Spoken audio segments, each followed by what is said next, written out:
So picture this. It's August 26, 1896. We are in Istanbul, right in the absolute financial and political heart of the Ottoman Empire. And then, in the middle of the afternoon, a group of armed men, maybe 20, maybe 30 of them, stormed the Imperial Ottoman Bank in Galata. Now, you have to understand, this wasn't just a robbery. This was a calculated 13-hour hostage crisis. Yeah. It was pure political theater, and it was designed for a very specific audience, one that was sitting thousands of miles away in London, Paris, and St. Petersburg. Yeah, and you really can't overstate how shocking this was. The Ottoman Bank, I mean, it wasn't just a bank. It was effectively the central bank of the entire empire. It had the authority to issue banknotes, and this is the critical part. It was backed almost entirely by British and French capital. So it wasn't just an attack on the Sultan's government. It was like attacking the financial sovereignty of Europe itself, right there in Galata, where every foreign embassy could watch the drama unfold from their windows. And for this, we have taken a really deep dive into an extraordinary stack of sources. And we're not talking about just general histories. We've used comprehensive studies that rely on primary Ottoman archives, the internal records of the Ottoman Bank, and, extensive Western diplomatic documents, especially those incredibly detailed British blue books, telegrams, and, of course, global press coverage from the Times to the New York Times. So our mission today for you is to really unpack this thing. The 1896 bank raid and the highly coordinated disturbances that happened at the exact same time all across Istanbul. We need to get past the simple story of a bank siege. We have to understand the sophisticated planning that went into this, the deep ideological motivations of the Armenian revolutionary committees, which were rooted in this evolving theory of modern terror. And then the intense, long-lasting diplomatic fallout. We're basically tracing how this conflict was masterfully framed on a global stage to force international leverage against the Sultan. It's a crucial case study in geopolitics and propaganda. Okay, let's unpack that. We're framing this as a key moment in the history of political terror. But before we can really appreciate how sophisticated the 1896 raid was, we have to talk about the term itself. Terrorism is, well, it's a tricky word. The sources note that even today, specialists struggle with it. They cite over 100 definitions, but they generally all circle back to this idea of violence and the threat of violence for political ends. And that difficulty in defining it is exactly what gives us the historical context we need. I mean, while the word terrorism is pretty modern, the concept of using violence to intimidate for political reasons is ancient. The sources help us trace this lineage way back. You see groups like the Jewish Zealots in the 1st century, the Sicarii, who carried out these targeted, lethal attacks on collaborators and Roman officials, or the Hashashin, the Assassins, this medieval group famous for their very public strategic assassinations.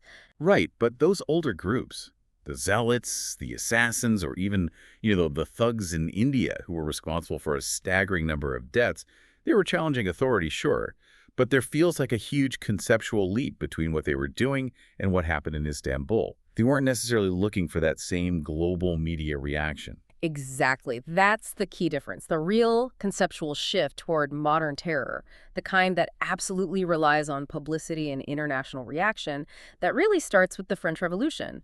And it's interesting, the term terror itself first entered the literature after 1789, the Reine de la Terreur, the Reign of Terror. And crucially, as the sources all emphasize, that initial use was about state terror. It was the revolutionary government systematically using fear as a policy against its own people to enforce control. Correct. But the term evolved incredibly quickly. By 1789, terrorism was already in dictionaries, defined as the systematic use of terror as a policy. The conceptual shift we're tracking, the one that leads directly to the bank raid, happens in the mid-19th century. It moves away from the state and toward revolutionary and separatist movements groups using violence against the state to force radical change. And you can even see some features of this much earlier, right? Like the gunpowder plot in 1605. That wasn't just an assassination attempt. It was an effort at total regime change, designed to send a massive shockwave through the system. That's a great example of a precursor. It showed the potential of a small, radical group aiming for total systemic destruction. But the real methodology we see in 1896, using highly visible violence as a way to communicate, that is entirely rooted in the philosophical and political movements of the mid-19th century. This is where it gets really fascinating, because this ideological shift gives us the why. Why would attacking a foreign-owned bank be seen as a success, even if you knew you'd probably be killed or captured? And the answer is this idea of propaganda by deed. Yes, Philly propaganda. This theory was really championed by the Italian revolutionary Carlo Pisacane. And the core idea was radical. It was that laws, pamphlets, peaceful protests, they're all useless against a powerful state. Violence, and specifically the spectacular nature of that violence, was seen as the single most reliable catalyst to shock society, to change perceptions. So the goal wasn't the immediate damage from the bomb or the bullet. It was the political conversation that happened afterwards. Precisely. You weren't trying to win a military battle. You were trying to shock the system, draw immediate, overwhelming public and crucially international attention. You'd attract followers and force the state into a heavy-handed reaction that might alienate its own people or its allies. It was an information war waged with dynamite. This systematic approach was adopted all over the continent by radical groups. Who are the main ones putting this into practice? You see it very clearly with the Fenians, the Irish nationalists. They launched what they called the Dynamite War in London, assassinating officials, bombing buildings. It wasn't random violence. It was systematic, targeted, and aimed at political goals through media coverage and intimidation. And then you have the Russian groups, who are perhaps the most direct ideological ancestors of the Armenian committees. Oh, absolutely. The Russian anarchists and nihilists, especially the Narodnaya Volya or the People's Will, they were central to this. They believed society was too corrupt to be reformed and that you needed radical, lethal disruption to clear the way for something new. Their assassination of Tsar Alexander II in 1881 was a huge moment. It showed that even the most powerful autocrat in the world could be taken down by a small, dedicated group. And that event helped kick off this so-called era of regicide, a period defined by assassinations of monarchs and heads of state, which climaxes in the 1890s, the exact same time as the Ottoman bank raid. The connection is direct. These Russian anarchist theories, this idea of using violence to overthrow governments, directly inspired the leaders in the philosophy of the Armenian committees. They literally provided the playbook for taking a local grievance and turning it into a global revolutionary act. So they had the ideological blueprint from Europe. Now let's turn to the Ottoman stage itself. The empire was already this multinational entity cracking under the pressure of nationalism. It seems like the perfect breeding ground for these ideas. It was, and the internal weakness of the Ottoman Empire meant that there were already very clear and often disastrous precedents for minority groups using armed action to get autonomy or independence. The 1804 Serbian uprising is one, and then the successful 1821 Greek uprising provided a clear, undeniable path to follow. And the sources really highlight that the Greek experience was particularly instructive for these later groups. The revolts were often encouraged by European powers, right, especially Russia, which saw itself as the protector of Orthodox Christians. Yes, and those revolts were organized internally through secret societies like the Filiki Eteria, and key religious figures played a massive role. This organizational model was mirrored directly later on by some Armenian revolutionary clergy who explicitly shifted their focus from religious duties to nationalist activities. The political liberation of the nation became the priority. But the most direct and maybe the most tragic precursor was the Bulgarian case in 1876. This event seems to have offered a very specific, repeatable formula for the Armenian committees. Absolutely. The Bulgarian uprising and the Ottoman suppression led to fierce counter-violence, and this is where the propaganda really comes in. Missionaries and foreign consuls were key in feeding highly exaggerated numbers to the European press. One claim, for which there was no evidence, was 30,000 deaths. This created a massive, immediate public outcry in Britain, which led directly to political intervention, most famously by William Gladstone, whose campaign was basically Turkey must be thrown out of Europe. The political consequences were immediate and huge. It set the clearest possible precedent. It showed that extreme, visible violence, even if it brings a harsh local reaction, can successfully trigger massive foreign diplomatic and political intervention. The loss of life in this brutal calculus could be framed as a political victory if it got you international attention. So if you're an Armenian revolutionary in the 1890s, you look at the Bulgarian case and you conclude that the only way to get what you want is through a systematic, spectacular provocation of the Ottoman government, ensuring maximum media coverage. Precisely. The logic was undeniable. If it worked in the Balkans, the same strategy, if you could just execute it with enough spectacle, would work even better in the financial heart of the empire itself, Istanbul. Okay, so following that precedent, the Armenian question itself becomes this huge diplomatic football in the late 19th century. Let's look at how that shift happened and how the revolutionary groups organized to exploit it. The big transition from an internal issue to an international crisis really happened during the Russo-Turkish War of 1877-78. The diplomatic settlements that came after first the Treaty of San Stefano and then the really influential Treaty of Berlin in 1878, they completely transformed the issue. And this is where we have to talk about Article 61. What did it actually do? Article 61 was the legal crowbar the great powers wanted. It required the Ottoman government to implement reforms in the Armenian inhabited provinces. Reforms for security, administration, legal equality. But the crucial part was that the implementation of these reforms was to be monitored by the signatory European states. So it instantly gave Britain, France, Russia, Germany, it gave them all the legal justification to constantly interfere in the internal affairs of the empire, all under the guise of protecting a minority. Exactly. And this period, this diplomatic attempt period, where the powers were constantly pressuring the Sultan for reforms he couldn't or wouldn't do, that led directly to the formation of the revolutionary committees. When diplomacy failed, revolution seemed like the only option. And those committees were specifically structured for terror and armed struggle. We should probably differentiate them a bit. First, there was the Armenian Committee in Venan in 1885, which chose armed struggle as its method. Then came the Hunsac Committee in Geneva in 1887. They were heavily influenced by the Russian Rodniks. They were socialist. They advocated for propaganda, revolt, and terror. Their goals were specific: eliminate collaborators, intimidate the government, and achieve an independent Armenia. But the group that actually organized and carried out the 1896 raid was the Tanak Sütun, the Armenian Revolutionary Federation, formed in Tiflis in 1890. The Tanak Sütun was the most prominent and the most advanced organizationally. But their philosophy was identical: use systematic terror, not to overthrow the Ottoman state directly, but to attract European intervention. The sources are absolutely clear. Their primary goal was to create an incident in Istanbul, right in front of the ambassadors, that was so explosive it would force active European military or diplomatic intervention. And this strategy of forcing external intervention was so essential because demographically, they just didn't have the numbers to win a war, right? That's the staggering reality behind the whole strategy. The French foreign minister, Hanotaux, stated in 1896 that Armenians were only about 13% of the total population in the provinces they claimed. Military victory was impossible. Their only realistic path was leveraging great power politics, which made the international spectacle of terror not just a tactic, but the entire strategy. And the bank raid wasn't some spontaneous event. It was the climax of a series of uprisings that had already established a dangerous pattern.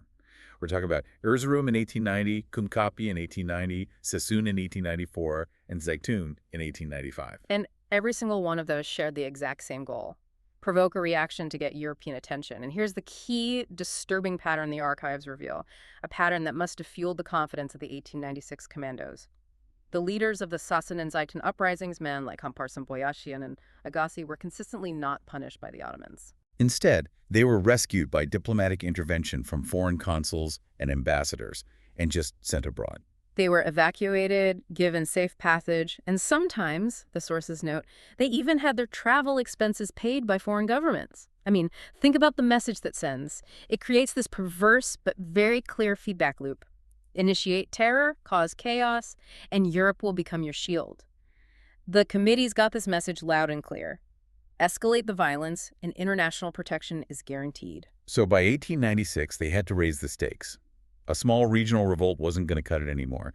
They needed the ultimate symbol of European interest. And that brings us to the strategic genius of picking the Imperial Ottoman Bank. Given the history of these smaller revolts that were only salvaged by foreign intervention, they needed a target so internationally critical that intervention would be instantaneous and unavoidable. Tell us more about the bank's role. It wasn't just a building with a vault. Absolutely not. It was established in 1856 with British and French capital, rechartered in 1863 as the official central bank. Why? It held the monopoly on issuing banknotes. Seizing this bank was guaranteed to cause panic in every major European capital because they were all heavily invested in the Ottoman economy, and the bank was the linchpin of that investment. It was a European asset in the heart of the empire. And the commandos were operating with what sounds like this extreme, almost reckless confidence that this was going to work. The sources suggest they really believed it would lead to a military intervention. They had recent evidence for that belief. Just a few months earlier, in May 1896, the great powers had explicitly threatened Sultan Abdülhamid. They warned him they'd land troops from 12 warships if he couldn't maintain order in Istanbul. One of the leaders of the raid, Karakin Pastermakian, or Armin Garo, explicitly stated this. He said they believed a successful action would force a European occupation of Istanbul. This wasn't a spontaneous act. The sheer scale and sophistication of the operation is what's truly remarkable. It was planned meticulously, likely in Europe, and executed by foreign-trained operatives. It was a military operation.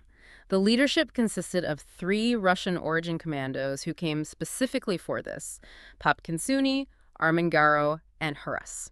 And crucially, the bank raid was just one piece of a much wider, coordinated offensive designed to paralyze Istanbul and force the Sultan to react violently in front of the whole world. That detail is often missed. This was a coordinated urban terror campaign. Precisely. They had simultaneous attacks planned across the city. Samatya, Babyali, the seat of the government, Kunkapa, Voivoda, Galatasaray, the customs house. The goal is to prove that the Ottoman government had completely lost control of its own capital. And the sources paint a stunning picture of the logistics. How much material did they manage to stockpile right under the noses of the authorities? The preparation was monumental. The total group was somewhere between 100 and 150 people, a small urban army, and the weapons cache they found later. It defied belief for a clandestine operation. We're talking a small army's worth of explosives. 750 bombs were transported into the city, including 12 massive ones weighing 25 kilograms each, along with 800 American-made pistols. It sounds like they weren't just smuggling in weapons, but actually making them. They were. This is what highlights the sophistication. A secret underground depot was found later under a house on Carnival Street in Beyoğlu. It was basically a bomb-making factory. It contained explosives, bomb molds, and the raw chemicals: nitric acid, sulfuric acid, glycerin. The complexity of managing that supply chain and manufacturing capability in a city known for its intelligence network, it just speaks volumes about the organization and financing behind the Tanaksutun.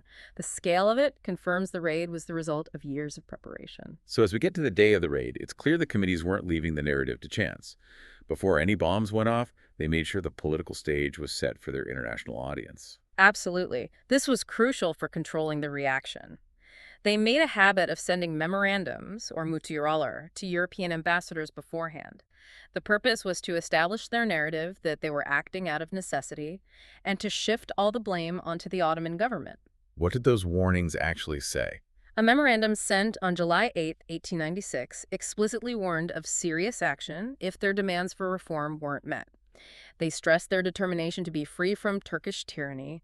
It was a sophisticated diplomatic move. It put the great powers on notice, basically saying, if chaos happens, it's because you didn't act.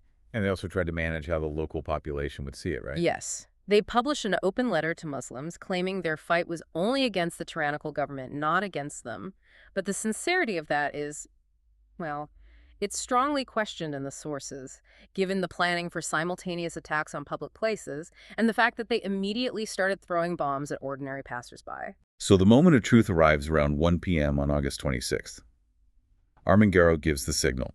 This was supposed to be a surgical operation, but the sources say the start was just pure chaos. It was. It almost fell apart immediately. One of the commandos, Babert Luhavanis, shot at an Albanian guard and missed. The guard returned fire and killed him instantly.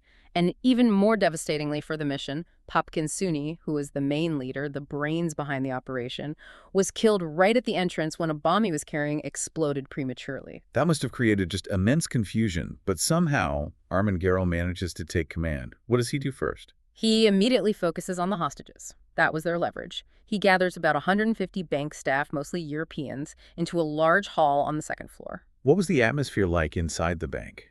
Tense, obviously. But Garo was very keen on framing their actions politically. He told the staff not to be afraid, repeating that they weren't murderers or robbers, but defenders of their people's cause. This was the propaganda in action. Their demands were simple but impossible for the Sultan. They wouldn't leave until they got guarantees for reforms. And crucially, they told the hostages that this was happening all over Istanbul, signaling the scale of their operation. And the siege lasts for about 13 hours, with the bank surrounded by Ottoman troops. And while the world's attention was fixed on the bank, the other coordinated attacks were throwing the capital into chaos that lasted for days. This was the key part of the strategy. Show total societal breakdown. Where were the other main flashpoints? Samatya saw some of the most intense fighting. Sources describe a small group of Tynak militants, including young women, barricaded in buildings and fighting Ottoman troops for over 14 hours. Many reportedly committed suicide rather than be captured, which again speaks to that ideological commitment. And the fighting wasn't contained to just one or two districts. It spread all over. Oh yes, clashes and bombings were reported in Bachikapası, Karagümrük, Eyüp, Fener, Şehzadebaşı. This widespread violence is where the claim that their fight was only against the government just completely falls apart. What were the dynamics of that street violence like? The sources confirm that committee members were throwing bombs and shooting at ordinary passersby, specifically targeting Muslims, which created immense public panic and, inevitably, led to counter-violence from the local population. The goal of Fili propaganda was achieved, the state lost control, and the city was thrown into chaos. And we see the human cost on both sides in those initial official records, which is a stark contrast to what was reported later in the West. Exactly. In the Fener Eyüp area, records showed 38 Armenians killed. But in the Bachikapası area alone, one of the main conflict zones, the official records show 169 Muslims and non-Muslims were killed. This chaos was then leveraged internationally as a one-sided massacre.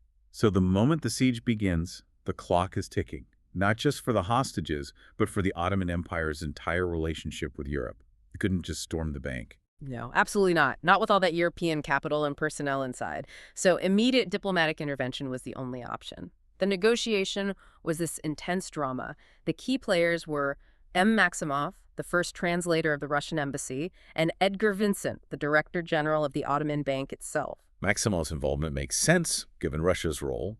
But why was Vincent, the head of the bank, so involved? Vincent had immense stakes.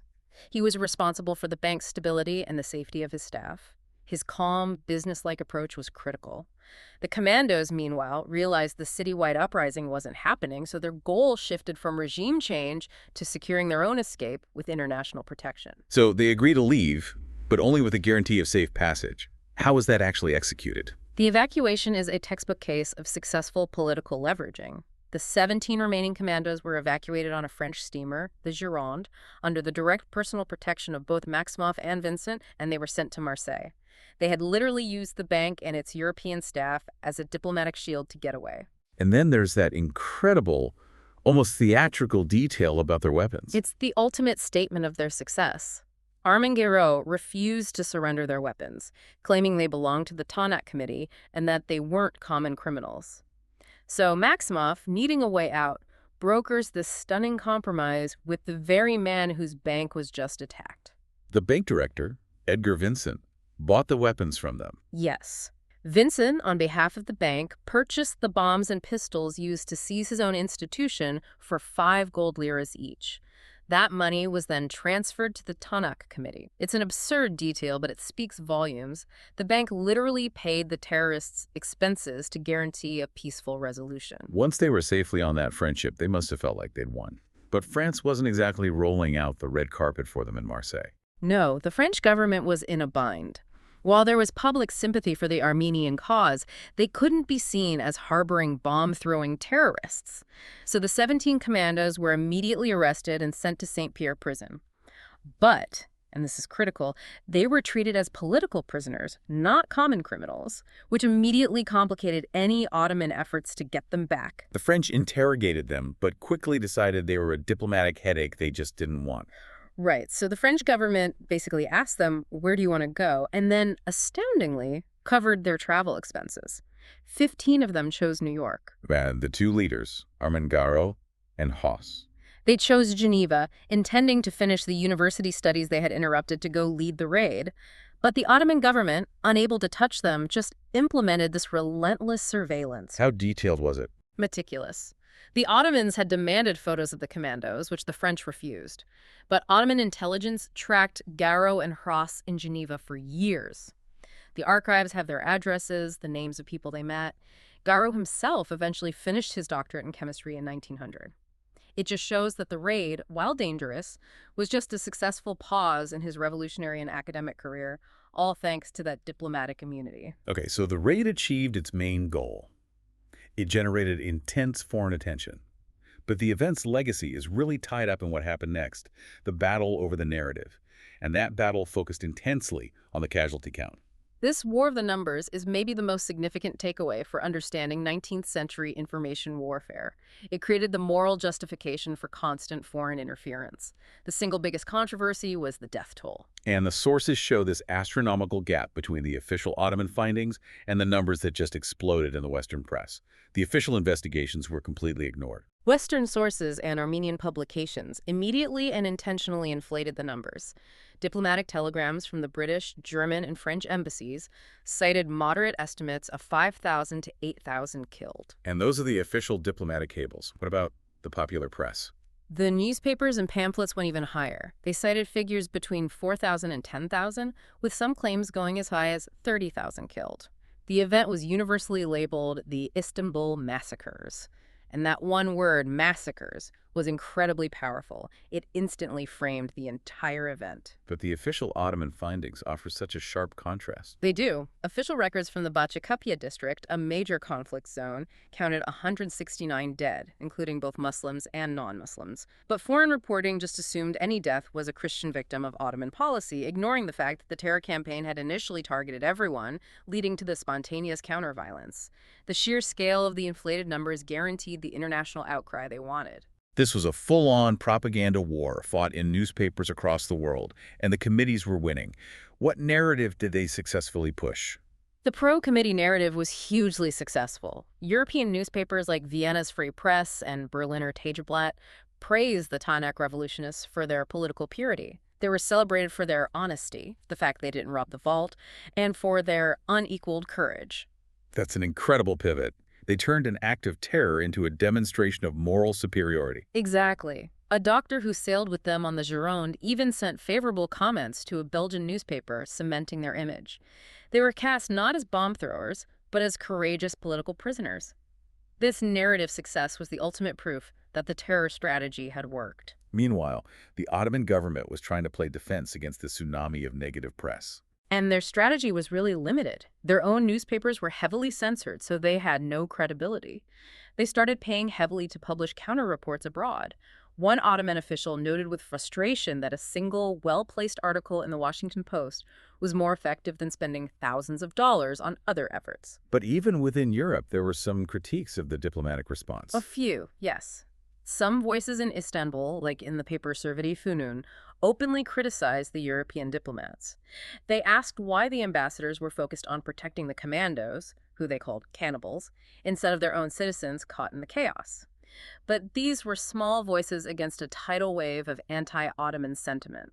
And the ultimate sustained consequence was the diplomatic pressure. The great powers used this event as a wedge against the empire for years. Right after the events, the great powers Britain, France, Russia, everyone submitted these collective diplomatic notes or take-rears demanding indemnities for their citizens who had lost property. And these notes didn't just ask for money. They unilaterally assigned all the blame. Correct. They consistently placed all responsibility for the destruction and looting directly on the Ottoman government. They accused officials of negligence or even complicity with the mob. A French note even claimed a killer caught by an embassy translator turned out to be a palace officer, a hugely inflammatory accusation the Ottomans fiercely denied. The Ottoman defense was logical, but it just fell on deaf ears. The government strongly rejected responsibility. They argued they had taken security precautions, that the first victims were the bank's own guards, and that the unrest was the natural result of a terrorist provocation. They said quelling such a coordinated attack would have taken months in any other capital, but the diplomatic corps preferred the narrative of negligence. And the financial pressure from this was relentless. It was long-term. France and the U.S. especially pursued indemnity claims for years. France demanded over 1 million francs. And these payments were often strategically linked to upcoming parliamentary debates in Europe to exert maximum political pressure on the Sultan. It kept the wound open. Finally, what about the military threat? Did the warship diplomacy, the threat of landing troops, ever actually happen? While the rumor of sending a full naval demonstration to Beshik Bay persisted and caused a lot of anxiety, the sources indicate it remained a rumor. It wasn't an immediate invasion. However, the foreign powers did send reinforcement stationers warships to protect their embassies and show their capacity to intervene. It wasn't an invasion, but it was a constant looming show of force. So when you look back at all of this, what you see in the 1896 Ottoman bank raid isn't a traditional revolt. It's a perfectly executed blueprint for 20th century political terror. It was complex, coordinated, and aimed solely at leveraging international opinion to force foreign intervention. And that staggering discrepancy in the casualty numbers. The difference between the official count of under 200 in one area and the press reports of up to 30,000, that shows the monumental power of media and propaganda, even back then. Understanding this event means you have to recognize how an internal political struggle was deliberately engineered to be seen as a humanitarian disaster, instantly transforming it into a massive international crisis. It was a successful provocation, and the consequences of that success lasted for years, influencing Ottoman foreign policy, bankrupting the treasury with indemnity demands, and just accelerating the empire's weakness in the face of the great powers. So here's the final thought the source material leaves us with, something for you to mull over. The commandos who did this were, in large parts of the European press, celebrated as heroes for their courage and were rescued by European diplomats. If international sympathy, immunity from prosecution, and guaranteed protection become the reward for extreme political violence designed just for external eyes, does that really guarantee humanitarian intervention? Or does it just normalize and encourage endless cycles of escalating conflict as a necessary and profitable tool for diplomatic leverage?